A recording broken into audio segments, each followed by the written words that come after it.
Hey guys, this is Reggie with A Team Appliance, and today we are going over how to open up this Kenmore dryer. So I gotta lean it back. It's easier for me to work 'cause I'm tall. And how to take this panel off. Just real quick tutorial.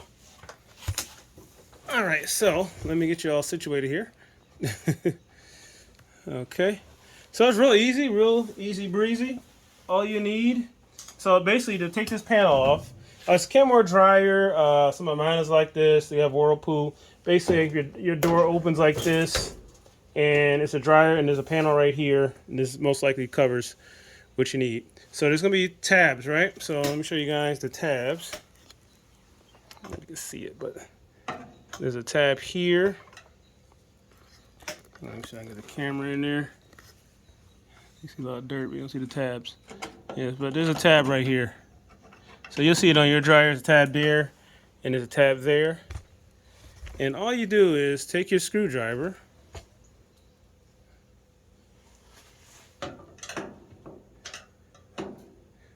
press down the tab, and pull out.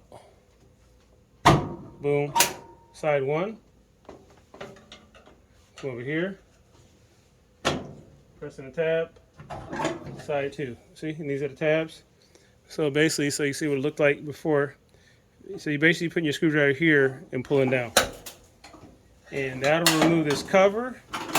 And that will give you access to remove this air duct if you want to clean out your dryer.